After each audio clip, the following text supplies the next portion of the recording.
வங்கக்கடலில் நிலவிய ஆழ்ந்த காற்றழுத்த தாழ்வு பகுதி வலுவிழந்த நிலையில் நாளை புதிய காற்றழுத்த தாழ்வு பகுதி உருவாகிறது.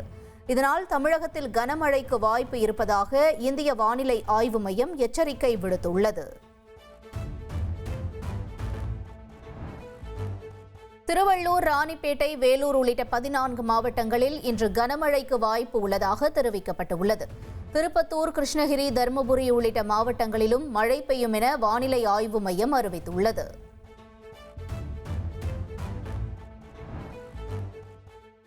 நாளை கோவை, நீலகிரி, ஈரோடு மாவட்டங்களில் கனமழைக்கு வாய்ப்பு. திருப்பத்தூர், வேலூர் மற்றும் ராணிப்பேட்டை மாவட்டங்களிலும் கனமழை பெய்யக்கூடும் என வானிலை ஆய்வு மையம் கூறியுள்ளது.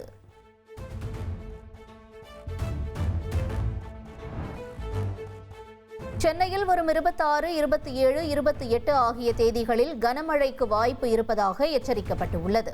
செங்கல்பட்டு, காஞ்சிபுரம், திருவள்ளூரிலும் கனமழை பெய்யக்கூடும் என வானிலை ஆய்வு மையம் தெரிவித்துள்ளது.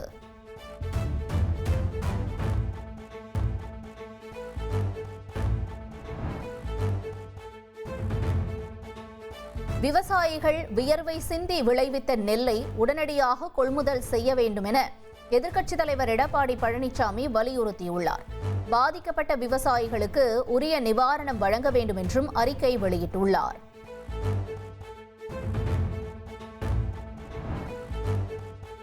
டெல்டா மாவட்டங்களில் நெல் கொள்முதலில் தாமதம் என மத்திய இணையமைச்சர் எல் முருகன் குற்றஞ்சாட்டியுள்ளார். தமிழக அரசின் அலட்சியத்தால் 20 லட்சம் டன் நெல் வீணாகும் நிலை ஏற்பட்டு உள்ளதாகவும் அவர் கூறியுள்ளார்.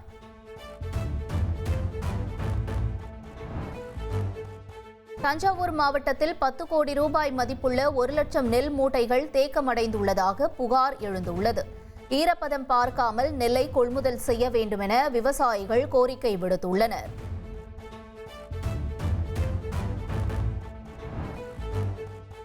கடலூர் மாவட்டம் விருதாச்சலத்தில் சேமிப்பு கிடங்கிற்கு லாரி மூலம் கொண்டுவரப்பட்ட நெல் மூட்டைகள் லாரியிலேயே முளைக்க தொடங்கியுள்ளன. 11 நாட்களுக்கும் மேலாக நெல் மூட்டைகளை இறக்கி வைக்காமல் லாரியிலேயே வைத்துள்ளதால் மழையில் நனைந்து முளைக்க தொடங்கியது.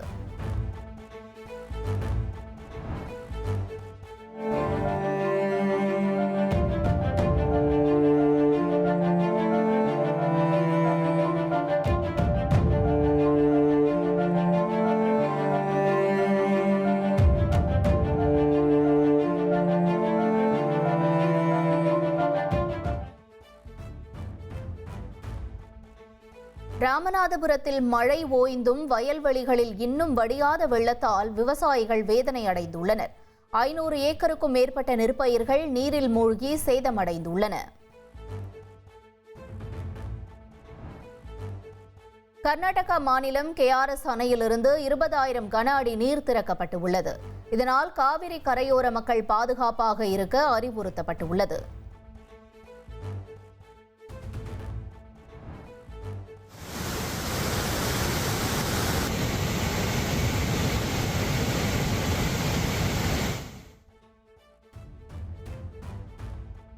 ஒகேனக்கல் காவிரி ஆற்றில் நீர்வரத்து 34,000 கன அடியிலிருந்து 45,000 கன அடியாக உயர்ந்துள்ளது. ஆற்றில் குளிக்கவும் பரிசல் இயக்கவும் 3வது நாளாக தடை விதிக்கப்பட்டுள்ளது.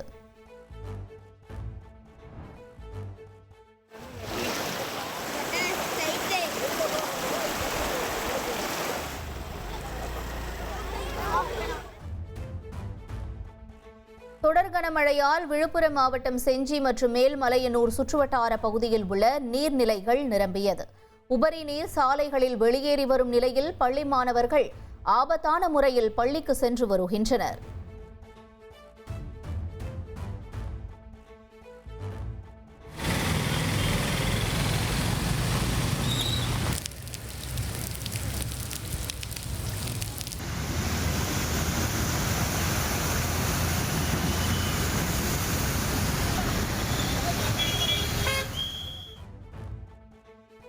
ராணிப்பேட்டை மற்றும் அதன் சுற்றுவட்டார பகுதிகளில் 2 மணி நேரத்திற்கும் மேலாக கனமழை கொட்டி தீர்த்தது. சாலையில் மழைநீர் தேங்கி நின்ற நிலையில் வாகன ஓட்டிகள் கடும் அவதியடைந்தனர்.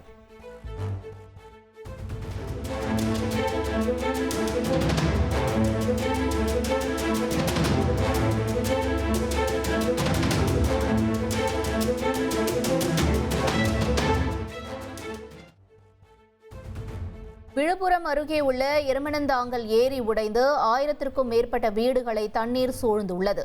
இதனால் பொதுமக்கள் கடும் சிரமத்திற்கு ஆளாகியுள்ளனர்.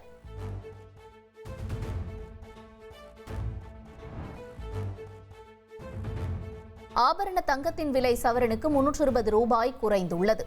ஒரு சவரன் தங்கம் 92,000 ரூபாய்க்கு விற்பனை செய்யப்படுகிறது.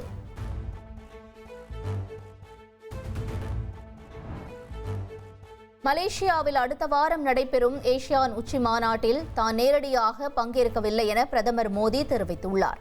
காணொலி வாயிலாக பங்கேற்பதாக மலேசிய பிரதமரிடம் தொலைபேசி வாயிலாக விளக்கம் அளித்திருப்பதாகவும் அவர் கூறியுள்ளார். பீகார் சட்டமன்ற தேர்தலில் இந்தியா கூட்டணியின் முதல்வர் வேட்பாளராக 35 வயதான தேஜஸ்வி யாதவ் அறிவிக்கப்பட்டுள்ளார். பாட்னாவில் நடைபெற்ற இந்தியா கூட்டணி தலைவர்கள் செய்தியாளர் சந்திப்பில் இதுகுறித்து அதிகாரப்பூர்வமாக அறிவிக்கப்பட்டுள்ளது.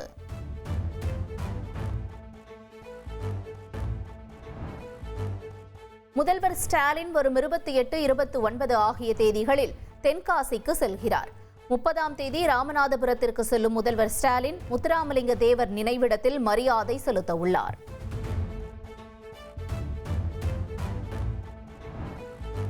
தூய்மை பணியாளர்களுக்கான இலவச உணவு திட்டத்திற்கு அனுமதி வழங்கி தமிழக அரசு அரசாணை வெளியிட்டுள்ளது. முதற்கட்டமாக சென்னை மாநகராட்சியில் திட்டம் செயல்படுத்தப்பட உள்ளது. கரூர் கூட்ட நெரிசல் சம்பவம் தொடர்பாக சிபிஐ நடத்திய விசாரணை. சிபிஐ தரப்பில் பதிவு செய்யப்பட்ட முதல் தகவல் அறிக்கை கரூர் நீதிமன்றத்தில் தாக்கல் செய்யப்பட்டது. கோயில் நிதியில் வணிக வளாகங்கள் கட்டக்கூடாது என அனைத்து கோயில்களுக்கும் சுற்றறிக்கை பிறப்பிக்க வேண்டும். இந்து சமய அறநிலையத்துறைக்கு சென்னை உயர்நீதிமன்றம் உத்தரவிட்டுள்ளது.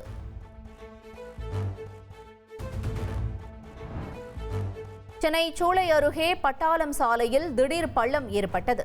பள்ளத்தை மூடும் பணியில் மாநகராட்சி ஊழியர்கள் ஈடுபட்டு வருகின்றனர்.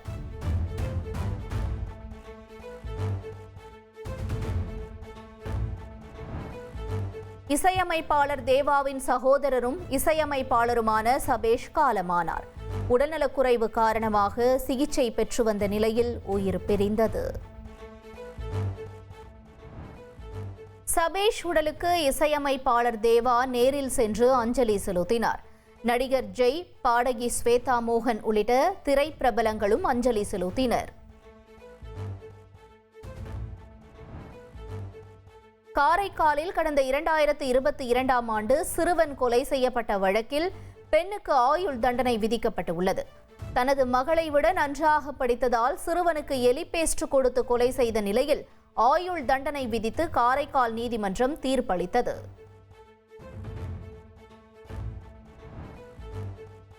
மதுரையில் பட்டாசு மீது பெட்ரோல் ஊற்றி வெடித்து ரீல்ஸ் வெளியிட்ட இளைஞர்கள் கைது செய்யப்பட்டுள்ளனர். 3 இளைஞர்கள் மீது 4 பிரிவுகளின் கீழ் வழக்கு பதிவு செய்யப்பட்ட நிலையில் 2 கைது செய்து நடவடிக்கை எடுக்கப்பட்டுள்ளது.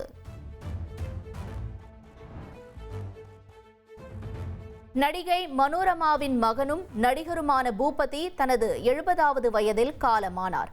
உடல்நலக்குறைவால் மறைந்த நிலையில் அவரது இறுதி சடங்குகள் நாளை நடைபெறும் என்று தெரிவிக்கப்பட்டுள்ளது.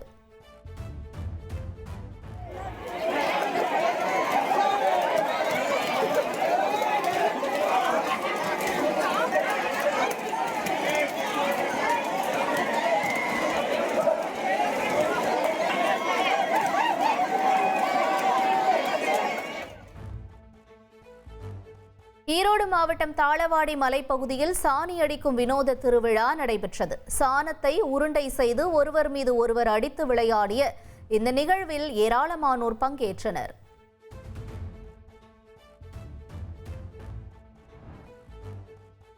கோவையில் நடைபெற்ற டூட் பட நிகழ்ச்சியில் தள்ளுமுள்ளு ஏற்பட்டது. நடிகர் பிரதீப் ரங்கநாதனை பார்க்க ஏராளமான ரசிகர்கள் திரண்டதால் தடுப்புகள் சரிந்து பலர் கீழே விழுந்தனர். நடிகர் பிரதீப் ரங்கநாதனின் டூட் திரைப்படம் 100 கோடி வசூலை தாண்டியது. தொடர்ந்து வசூலை குவித்து வரும் நிலையில் படக்குழுவினர் உற்சாகத்தில் உள்ளனர். செப்டம்பர் மாதத்தில் 112 தரமற்ற மருந்துகள் கண்டுபிடிக்கப்பட்டிருப்பதாக மருந்து தர கட்டுப்பாட்டு அமைப்பு தெரிவித்துள்ளது.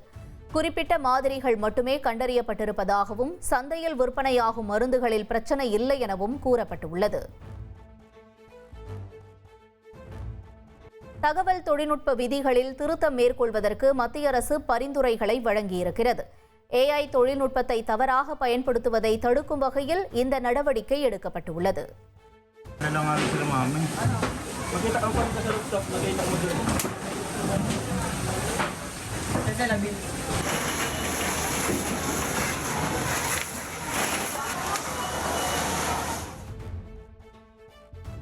பிலிப்பைன்ஸ் நாட்டின் மெல்போர்ன் நகரில் உள்ள குடியிருப்பு பகுதியில் பயங்கர தீ விபத்து ஏற்பட்டது. இதில் 1500க்கும் மேற்பட்ட வீடுகள் தீக்கிரையான நிலையில் அதிர்ஷ்டவசமாக உயிரிழப்புகள் ஏதும் ஏற்படவில்லை. ஐரோப்பிய நாடுகளில் ஒன்றான ஐஸ்லாந்தில் முதல் முறையாக கொசுக்கள் கண்டறியப்பட்டுள்ளது. உலகிலேயே கொசுக்களே இல்லாத நாடாக ஐஸ்லாந்து அறியப்பட்டு வந்த நிலையில் பருவநிலை மாற்றமே கொசுக்கள் வர காரணம் என்று கருதப்படுகிறது.